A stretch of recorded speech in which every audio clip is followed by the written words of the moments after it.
Dysgwr Disglair. Jeanette Phillips ydw i. Cefais fy ngeni a fy magu mewn teulu di-Gymraeg a phentre bach di-Gymraeg o'r enw Hwc ger Hwlffordd, lle rwy'n parhau i fyw heddiw. Rydw i wedi ymddeol nawr ar ôl gweithio yn ysbyty Llwyn Helyg Hwlffordd am 38 mlynedd. Y rheswm dechreuais i ddysgu Cymraeg. Yn wahanol i blant heddiw, ches i ddim unrhyw wersi Cymraeg yn yr ysgol gynradd neu uwchradd. Fy mlas cyntaf o'r iaith oedd pan o'n i tua 12 oed. Gofynnodd un o'r athrawon i mi ymuno â chor Cymraeg ar gyfer cyngerdd Nadolig yr ysgol. Doeddwn i ddim yn disgwyl y byddai canu yn y Gymraeg yn cael cymaint o effaith arnaf.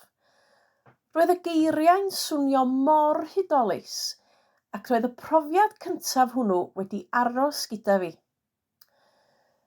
Pryd bynnag y clywais yr iaith yn cael ei siarad ar y stryd neu ar y teledu, roeddwn bob amser yn dymuno y gallwn siarad Cymraeg.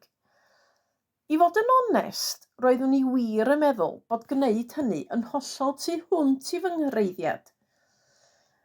Rhyw 20 mlynedd yn ddiweddarach, trwy fy ngwaith, ces gyfle i ddysgu Cymraeg. O'r diwrnod cyntaf hwnnw, pan o'n i'n gallu dweud fy enw a ble rydw i'n byw, roeddwn i'n gwybod y byddai dysgu'r iaith yn brofiad anhygoel. Uchafbwyntiad dysgu Cymraeg. Dysgwr y flwyddyn Sir Benfro.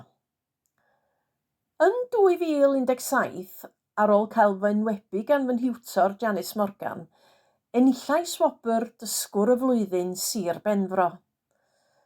Roedd ennill y wobr hon yn rhoi hyder i mi ddefnyddio'r iaith, gan ymweld â dosbarthiadau Cymraeg eraill a fy ngalluogi i annog a rhoi cefnogaeth i ddysgwyr eraill.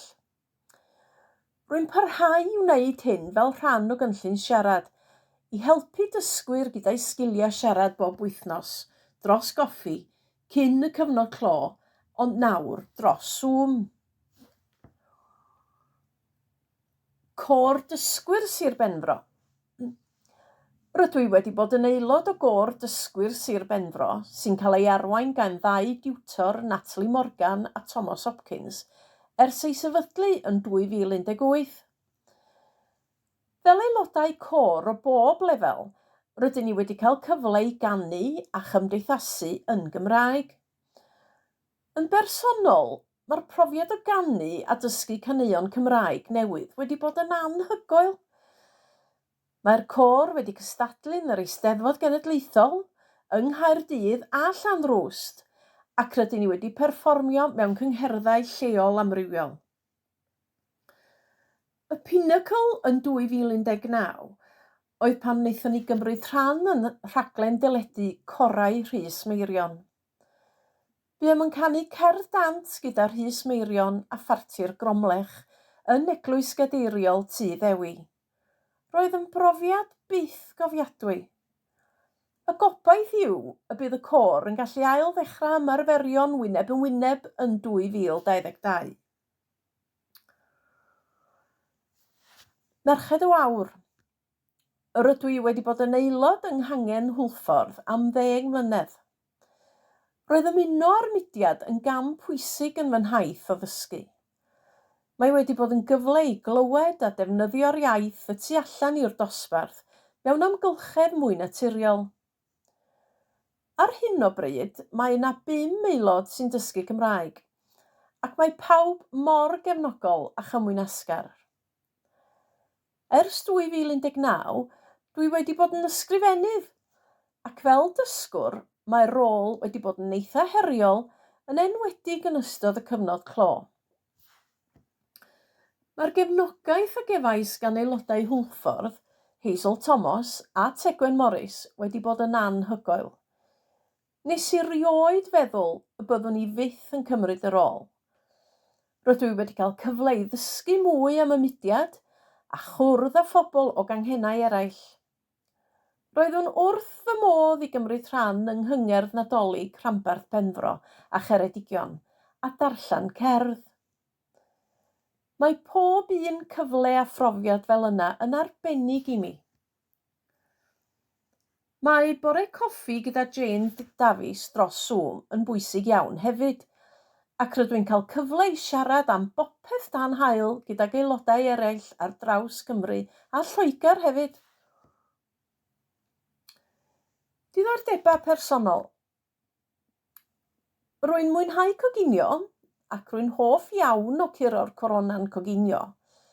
Mae'n gret gweld yr amrywiaeth o fwyd sy'n cael ei greu ac yn wych gallu rhannu syniadau.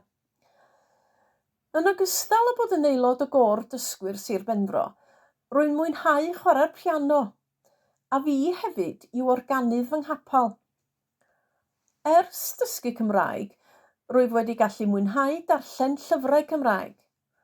Rydw i'n mwynhau hunangofiannau a nofelau, ac ar hyn o bryd rwy'n ceisio mynd i'r afael a barddoniaeth. Casgliadau. Mae fy siwrna o ddysgu Cymraeg yn parhau gyda gwersi wythnosol.